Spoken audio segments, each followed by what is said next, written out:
আরশের নিচে আমার নবী সিজদায় পড়ে যাবেন, দু চোখের পানি ছেড়ে দিবেন। আল্লাহ বলবেন, হাবিব আমি আজ কিয়ামতের ময়দান সংগঠিত করেছি আপনার চোখের পানি দেখার জন্য নয়। সেজন্য আল্লাহর কোরআন বলছেন, আসা আইয়াবাসাকা রব্বুকা মাকামান মাহমুদা। হাবিব আজ কিয়ামতের ময়দানে আদম আলাইহিস সালাম সাধারণ মানুষের কাতারে, ঈসা আলাইহিস সালাম সকল সাধারণ মানুষের কাতারে আজ এই স্টেজ সিংহাসন আমি আল্লাহ কুদরতিভাবে সাজিয়েছি একমাত্র আমার হাবিব দু জাহানের বাদশা নবী নবী মুহাম্মদুর রাসূলুল্লাহকে বসানোর জন্য। জোরে বলেন সুবহানাল্লাহ। যখন আল্লাহ পাক রব্বুল আলামিনের কাছে যখন আমার নবী যখন মেরাজুন নবীতে গেলেন, তখন আল্লাহ পাক রব্বুল আলামিনের সাথে কথা হচ্ছে একের পর এক কথা। তখন আমার নবী বললেন, ওগো আল্লাহ, আপনি আদমকে সফিউল্লাহ বলেছেন, আপনি ইব্রাহিমকে খলিলুল্লাহ বলেছেন, আপনি হযরতে মূসাকে কলিমুল্লাহ বলেছেন, আপনি দাউদ আলাইহিস সালামকে তার কণ্ঠ এত বেশি সুন্দর দিলেন যার কণ্ঠ শুনে সাগরের মাছ পরিমাণ কাছে চলে আসতো। আল্লাহ আপনি সুলাইমানকে শাহী তথ্য দিয়েছেন যার কথা বাতাস পর্যন্ত শুনতো। সুলাইমানের কথা এক মাসের সেই দূরত্ব বাতাস কয়েক সেকেন্ডের মধ্যে নিয়ে আসতো। আল্লাহ আপনি সুলাইমানকে বাদশাহী দিয়েছেন। আয় আল্লাহ আপনি হযরতে দাউদের কণ্ঠ দিয়েছেন। আয় আল্লাহ আপনি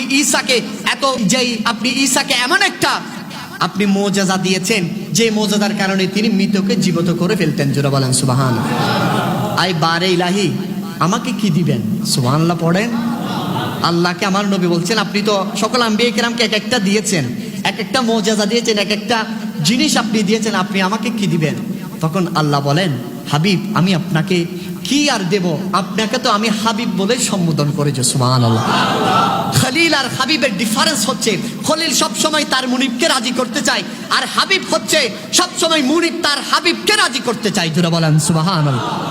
তখন আমার আল্লাহ বলেন, হাবিব আমি আপনার জন্য এমন একটা নিয়ামত রেখেছি, দুনিয়ার এমন কোনো স্টেপ নাই, আমার সৃষ্টি জগতের মধ্যে এমন কোনো জায়গা নাই যেই জায়গার মধ্যে আমি আপনার জিকির বাদ দিয়েছি। জোরে বলেন সুবহানাল্লাহ।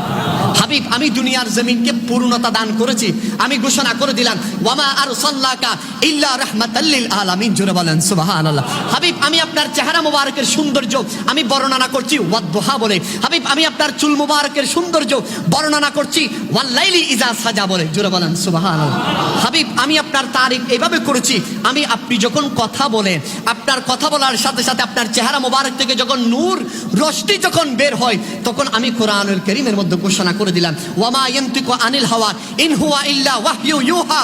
হাবিব আপনার নূরানি সিনা মুবারকের কথা বলছি, আলাম নাশরাহ লাকা সাদরাক। হাবিব আমি আপনার প্রশংসা এমন ভাবে করেছি যে জমিনের মধ্যে আপনি হেঁটেছেন, আপনার কদমের সাথে ধুলাবালি লেগেছেন, ওই ধুলাবালির কসম আমি প্রভু করছি, লা উকসিমু বিহাযাল বালাদ। হাবিব আমি আপনার ওই ধুলাবালির কসম করছি। জোরে বলেন সুবহানাল্লাহ।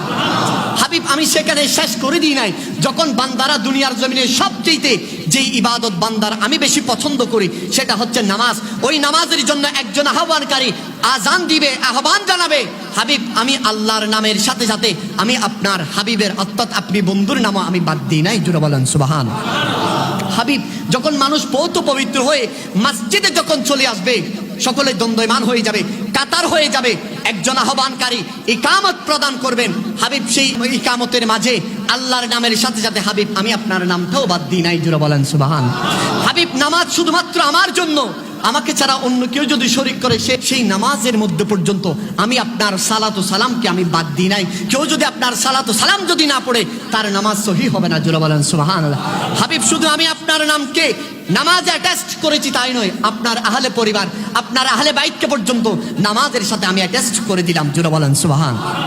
হাবিব দুনিয়া থেকে একজন বান্দা 60 বছর 70 বছর হায়াতের পরে যখন দুনিয়া থেকে বিদায় নিবে, কবরে রাখা হবে, তখন সর্বপ্রথম হাবিব আপনার নামটাই নিতে হবে। জোরে বলেন সুবহানাল্লাহ। হাবিব কবরের মধ্যে প্রশ্ন করা হবে, সেই প্রশ্নের মধ্যে তৃতীয় যে প্রশ্নের মধ্যে মানুষের বেড়া পার হয়ে যাবে, জান্নাত জাহান্নাম সিলেক্টেড হয়ে যাবে, সেই প্রশ্নের মধ্যে আমি আপনার নামটা বাদ দিই নাই। হাবিব শুধু তাই নয়, কিয়ামতের ময়দানে জান্নাতীরা জান্নাতে চলে যাবে, জাহান্নামীদের জন্য কঠিন শাস্তি থাকবে। ওই প্রতিটা জান্নাতি যারা জান্নাতের পথের দিকে অগ্রসর হয়ে যাবে, হাবিব আমি সর্বপ্রথম তাদের অন্তরে দেখব আপনার মোহাব্বত আছে কিনা। জোরে বলেন সুবহানাল্লাহ। হাবিব জান্নাতীরা যখন জান্নাতে চলে যাবে, জান্নাতের মধ্যে নাচ নিয়ামত দেখবে, জান্নাতের প্রতিটা পিলারে পিলারে, প্রতিটা বৃক্ষের পাতায় পাতায় আমি যার তাজকারা, যার তারিফ করেছি, জান্নাতের গেটে গেটে আমি যার নামটা ফুলো সুসজ্জিত করে অঙ্কিত করে রেখেছি, সেটা আর কেউ নয় হাবিব, সেটা হচ্ছেন আপনি। জোরে বলেন সুবহান। হাবিব জান্নাতের মধ্যে একটা নাচ নিয়ামত দেওয়া হবে আমার বান্দাদেরকে, সেটা হচ্ছে হুর গেলমান। হাবিব আমি সেই হুরের চোখের মধ্যে যার নামটা অঙ্কিত করে দিয়েছি, সেটা হচ্ছে হাবিব আপনার সে প্রশংসিত নাম মোহাম্মদ নাম। জোরে বলেন সুবহান।